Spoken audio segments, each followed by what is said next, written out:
You're listening to the Daily Nugget. It's dnugget.com for July 26, 2024. It's Friday Free for All. I'm Andy. Woo! Janelle is here. Jenn.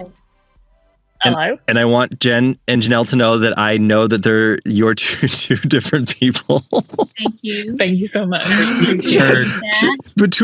Jenn, before this episode started, you were concerned that I don't know that you are two different entities. I mean, don't worry about it. You've been calling us by the same names. You're getting us mixed up on who likes what. You gave me Janelle's birthday gift on my birthday. Like, it goes back a ways. I mean, yeah, it goes all the way back to Kayla.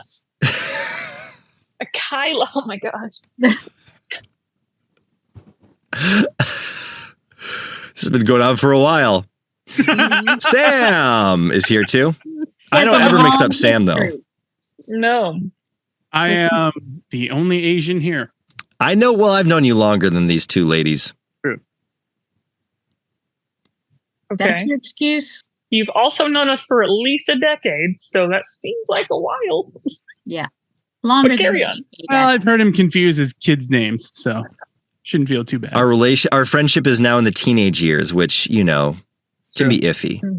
So we're angsty. Somebody's angsty. And hungry. Walk straight. Yeah. So for Janelle and Jenn, who I both know their names and I know they're different people. Is this the apology? It's weird. Well, I was going to say they both live in Oklahoma. Jenn does not live in Oklahoma anymore. So we have to go to Janelle for this. She lives in an Asian hotel.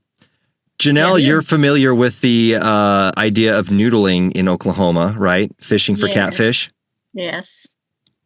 Yes. Sticking your hand in a mud hole to have a catfish glob onto it like a piece of bait. Your arm is the bait. Mm-hmm. Yes. Have you ever done that before? No.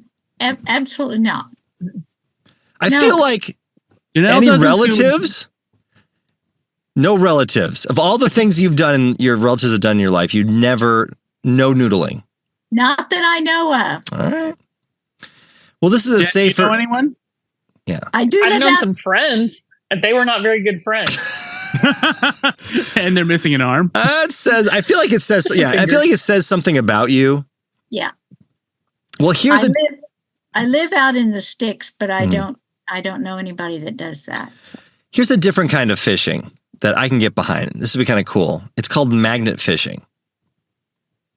All right. What does that mean? You have a big magnet. Well, here, I've got a video. We'll see if the video shows it. Okay. All right. Because I'm kind of interested to see how this looks too because of what they found. I hope it's been previewed. It has not. Why would it be? Why would we do that? Why would we do that? Especially with the awesome ads I get while we watch the videos. So this is they put this rope in the water with a magnet and they pull things out. Look at that. Pulling things out. Well. Oh, it's items that they're pulling out. We found a gun. Fish. A gun? A revolver. Yeah. A grenade. Building in Gantry Plaza State Park. Firearms all over the entire 5 boroughs. The couple says magnet fishing is as simple as tying a heavy-duty magnet onto a rope, giving it a toss, there it is, and then waiting for it to connect to a metal object. Little did they know their casual pastime would lead them to the discovery of a lifetime. The two spent Friday afternoon magnet fishing at Corona Park's Meadow Lake. After about 45 minutes of throwing the magnet back and forth into the water, Kane felt a heavy tug and managed to haul up an old, rusted safe from the murky depths. Okay, now I have some questions. How in the world were they able to pull that safe in? I don't know. So those magnets are crazy powerful. Strong. Yeah. Wonder how much those cost. Because now I want one. They're like $30, I think. What? We should go magnet fishing. This sounds like a fantastic pastime. Yes, maybe I'll find a new one there, wherever we go. Dude, we should definitely do this. Oh, money. Look, they found some money. Yeah, they found $100,000. Here's the crazy thing. So they found $100,000 and they're worried that it's going to start to deteriorate. And look at that. Those are new $100 bills. Look. I thought when I first heard this story, I thought, they got to be old ones. Those are the new ones with the paper or they look like Monopoly money. Their money quick. So there they are. So they found $100,000 in this safe. And here's the crazy thing. So they can bring it to, you can bring money you find that is deteriorating or, it wouldn't be accepted at banks or whatever. You can bring it to the U.S. Treasury Department Bureau of Engraving and Printing, and they will exchange it for like good money. New bills. Wow. Clean bills. Good, because I was like picturing them taking that wad of mud and stuff into the bank. It was going to be kind of. Oh, it reminds me. And where stinky. was I? I was somewhere. Was it in the Wisconsin Dells? It may have been Wisconsin Dells, where I saw a few signs because, in the Wisconsin Dells, it is a water park town. And apparently mostly women will store money in places that it's kind of gross to store. And so there are signs at stores that say, "We don't want your money that comes out of your swimsuit." They say, "We will not accept bills." No joke. Well, like, what? It was a show or a movie where somebody gets handed money and he goes, "Why is it wet?" Yeah, it's not a pocket, ladies and gentlemen. It It's does- not a pocket. I feel bad, and I'm gonna do a visual example of this here. No. Why? We don't need it. No. This is not gross. Dude, It's on not the video, necessary. that doesn't look kosher. Okay, this is not gross, but so I remember one time I was coming back from vacation, and I was coming out of the parking garage, the ramp, with my car, and I had the little parking ticket. Mm-hmm. And because I was fishing around for stuff, I just put it in my mouth like this. Oh, Mhm. yeah. Oh boy. And I didn't realize that instead of putting it in a machine, I had to give it to a lady, and the lady saw me with it in my mouth. And she's like, gross. was that in your mouth? I'm like, No. She's like, why was that in your mouth? I'm like, well, I was trying to get my wallet, right? I was trying to get the money. Anyway. The money would be Money's grosser pretty than the gross. ticket. Right. Yeah. You should definitely never put money in your mouth. Yeah. No, you don't need to go magnet fishing. You can just take me, because the one and only time that I went fishing, I caught something. Both times I casted, or just regular bait, regular fishing pole. I caught an old boot and an old folding chair. That's impressive. So I'm your magnet fisherman, right? There we That go. actually- That actually reminds me of the last time I went fishing. It was when we were in Annandale, Andy. Mm-hmm. And this is a great story of your mom, actually. Yeah. You and I were just sitting there and we had caught almost nothing. And what we did catch was tiny.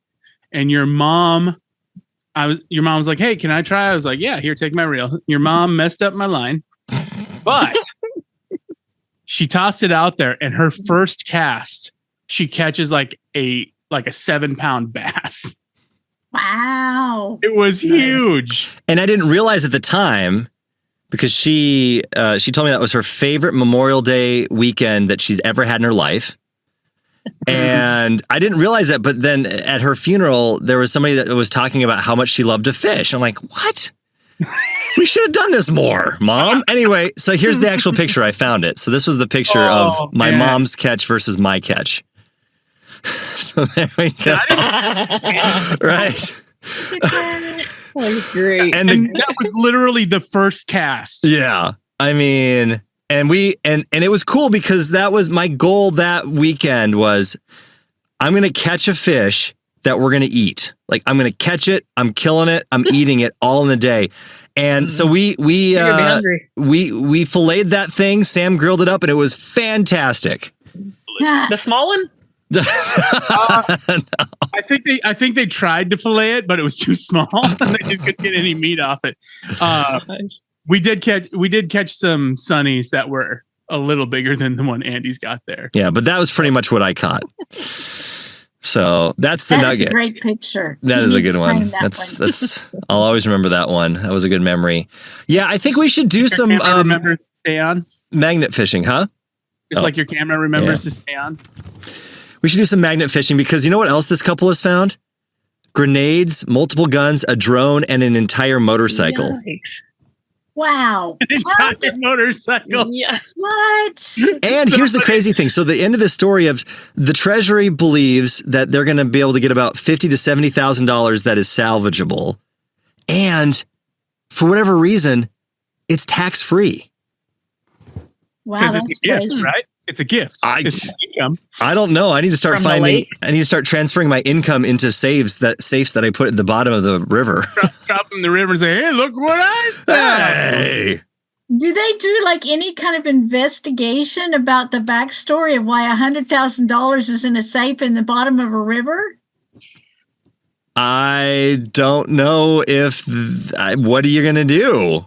Well, it just seems rather suspicious. Well, yeah, I mean, chances are, if it ended up there, it was for nefarious purposes. Mhm. Yes. So even if they did turn it into the police, I would imagine nobody would claim it because they're like, "Oh yeah, Right. that's my safe. Yeah. I stole it from my mother." Well, it's kind of like those stories that you see when the police department will say, "Hey, we found some illegal drugs. If they're yours, come claim them." Hoping that these dumb people will say, "Oh, that's mine." So kind of the same thing. I guess so. If you have that much money, maybe you're a little smarter. Well, I know. They were but okay. So the New York NYPD told the couple the cash was theirs to keep as investigators were unable to find any evidence connecting the safe or its contents to a crime. Okay. So they did their investigations and thought, let the couple have the money. Let him have it. Well, then that's So you're clear, Janelle. yeah. Okay. In this close. crime. Imagine In how this many crime. fun toes we could buy for Oh my God. $50,000. We were almost done. We were almost there. That's the nugget. NuggetHateMail@gmail.com. If that's something you do, I definitely, you know what? I got to start doing some magnet fishing. Try that. There's YouTube videos, our YouTube channels dedicated to magnet fishing. I got to do it. I mean, we live in the land of 10,000 lakes. There's got to be some good stuff down there. We could go to the building where that my parents live in and do it right off the side there. Yes. Well, That would be I'm just going to say, if you find $100,000, you got to split it 4 ways. I'm just saying. You're getting fun toes. Jen might get a tilt-a-whirl.